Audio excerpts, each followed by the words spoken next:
Of the happy talk we've had on this front from the federal government, there is no sign that the Navy hospital ships that the president made such a big deal of, the Comfort and the Mercy, there's no sign that they'll be anywhere on site. Life or death is not political. I'll say it again. Life or death is not political.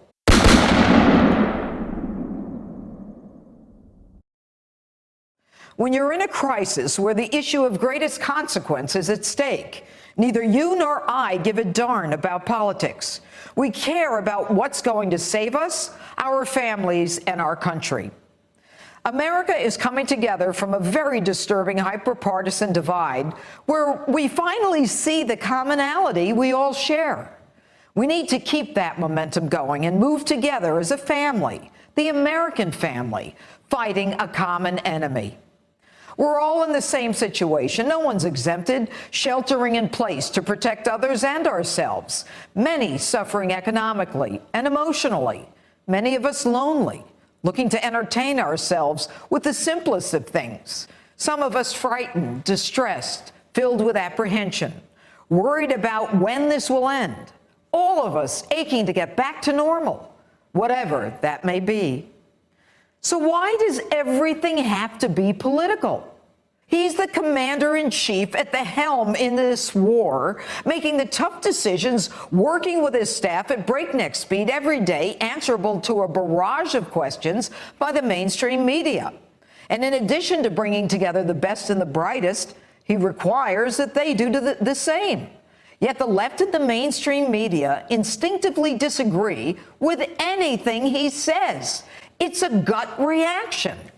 Recognizing that when he is talking about the coronavirus epidemic, more often than not, he is lying. Even when he's talking about what he has done or what he will do, he is consistently lying and giving you happy talk that is stuff that the federal government isn't actually doing. Every single day berating people, lying. How much more? How many people have to die? It doesn't matter that he's right, that it makes sense, or whether what he promotes actually works. He's just got to be wrong. So he's wrong. He's a liar, and he's full of it. But what if he's right? What if what he's done has worked, or what he says is working? What if what he says is so consequential that it actually saves lives? But to the left, his travel ban was racist and xenophobic. The truth? It happened within 10 days of the first reported case, and it saved lives. Then, hydroxychloroquine became the new battlefield, where objections were fast and furious. I know we ought to be getting used to this kind of thing by now, but I'm not. But the president loves saying things like, you know, there's a drug we've got. It's very effective. It's approved already. Everybody's going to get it. He loves saying things like that because that would be a lovely thing to be able to tell people. Telling people a fairy tale like that is cruel and harmful and needlessly diverting and wildly irresponsible from anyone in any leadership role. Nevertheless, he keeps doing it. The president, though, made it clear. I just think it's something, you know, the expression, I've used it for certain reasons. What do you have to lose? What do you have to lose? Then a Democrat state representative from Michigan says the drug that Republican President Donald Trump was touting saved her from coronavirus, despite the criticism of health professionals who said it was unproven and potentially dangerous. She says it saved her life, and she thanks the president for that. I really want to say that, you know, you have to give this an opportunity. And for me, it saved my life. If President Trump had not talked about this, it would not be something that's accessible for anyone to be able to get that right now. Then they wanted him off the air, CNN, MSNBC, as if the commander-in-chief in a war, albeit an invisible one, shouldn't give press briefings to an anxious public.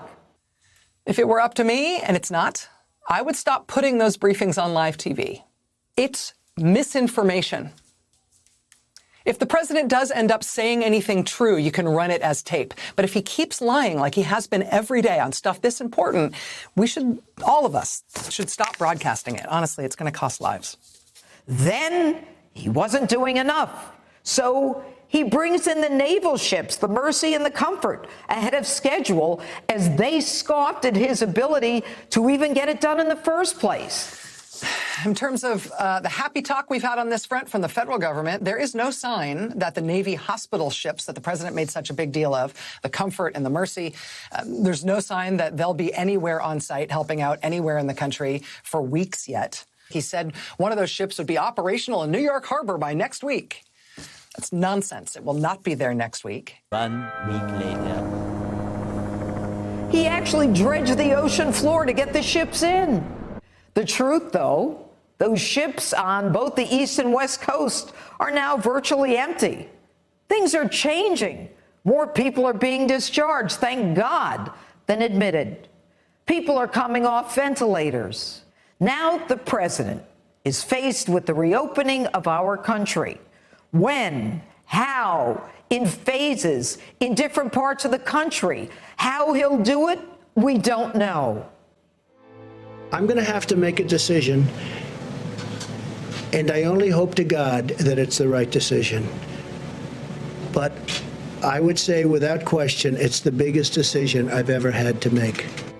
Let's hope that America doesn't engage in the partisan media negativity and instead holds together and holds fast to our commonality, remembering what we went through so that we can come out of this as one nation, under God, indivisible, with liberty and justice for all.